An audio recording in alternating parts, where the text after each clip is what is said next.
So Glenn, why is the chin up such an important lift to you? It's a beautiful lift because it's so simple in many ways, but it tells me a lot about a client's status and their needs because of the simplicity, we all should be able to pull ourselves up to the bar. But if you struggle to do that, it's going to be for a few different reasons.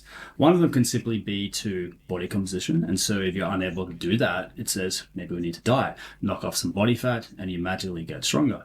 Second, it could be due to a lack of prioritization as well. And so if a client's been doing generic stuff or just sticking around that sort of same classic hypertrophy rep range, they're going to miss some ways to get stronger and just build their ability. And so those two factors really tell me where they're at. And then some people will actually have a solid chin up and they've built good amount of reps at body weight.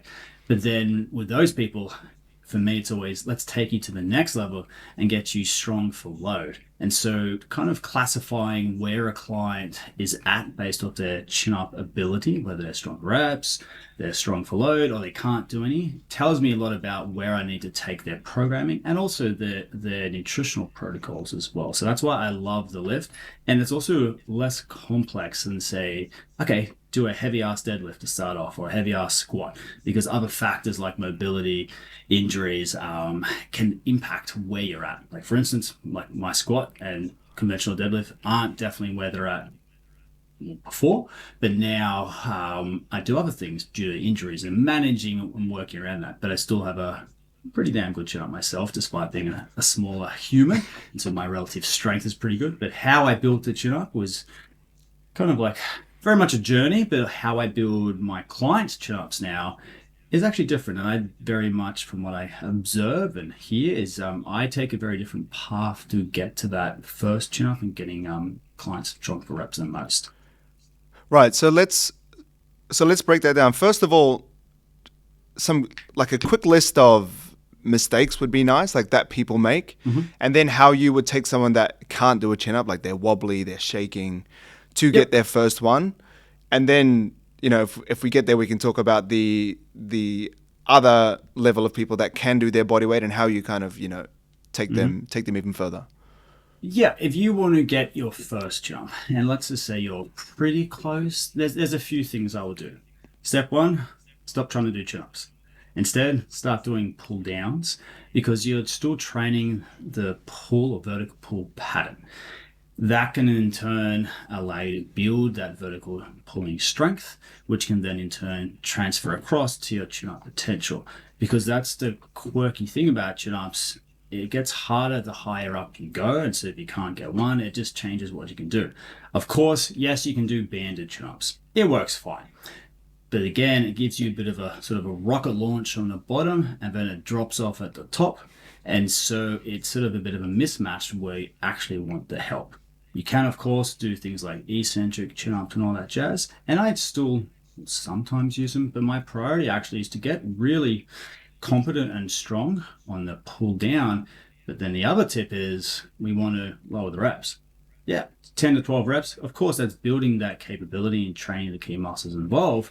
But we can also manipulate the tempo and work more that sort of 5, 6, 7, 8 rep range, more functional hypertrophy. So again, it transfers across.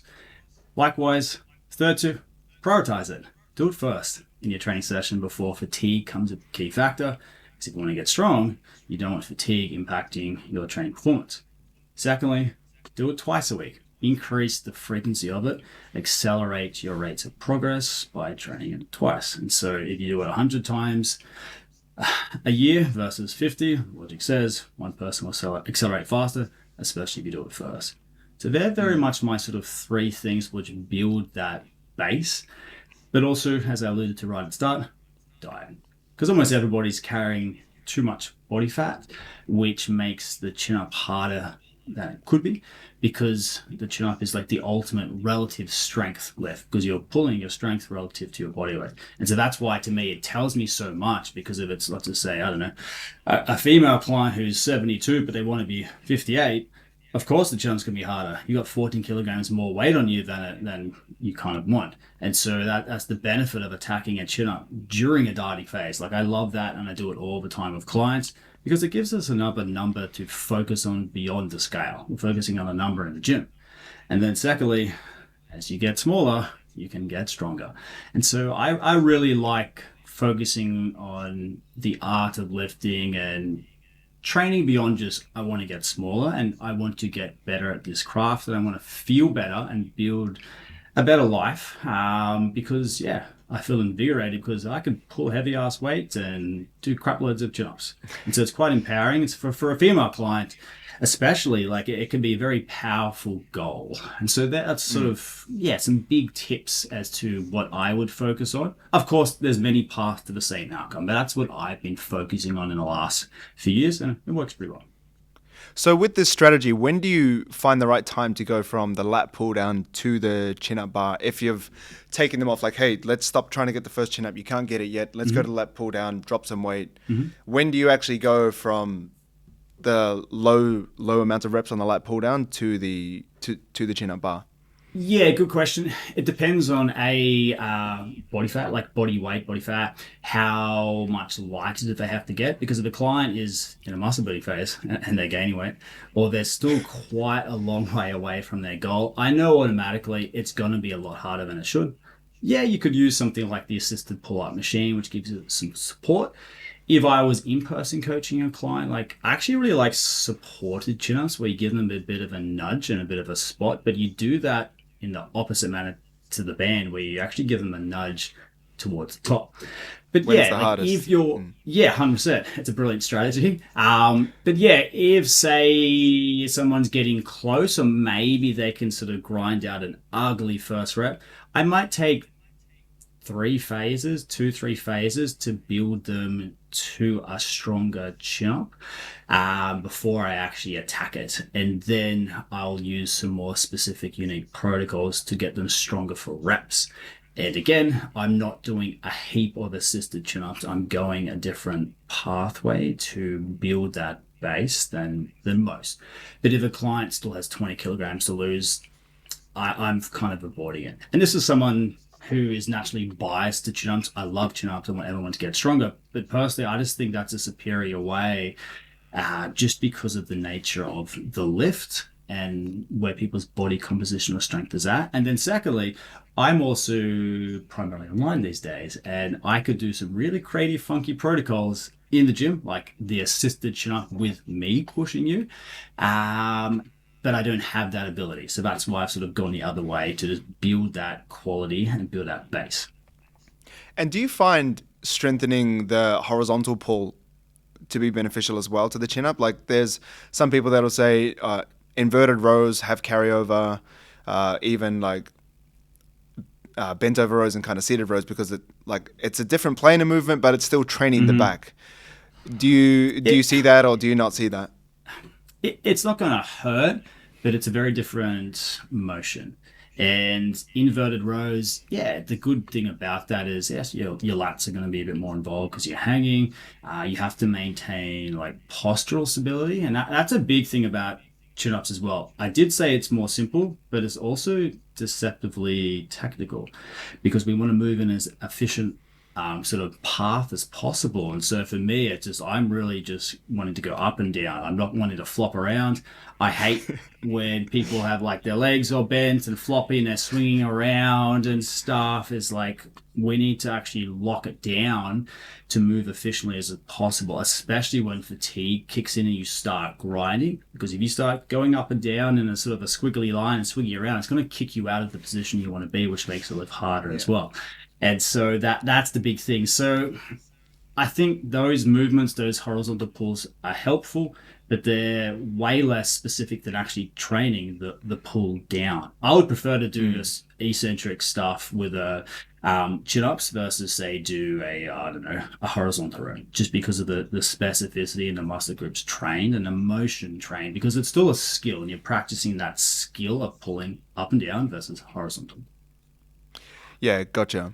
So if they can do one bodyweight chin up, or let's just say a few reps. What's your version of taking people to the next level, like adding weight? Do you have any secret Yep. tips or like the programming methods? I kind of want to get into that a bit later, but I Hmm. guess we're kind of there now. So how Yeah, do so you that's take the them thing. to the So next level? yeah, exactly. So if you've got one or two, you can sort of punch it out, but you can sort of they're still a bit sloppy and it's nowhere near strong enough where you're punching out eight.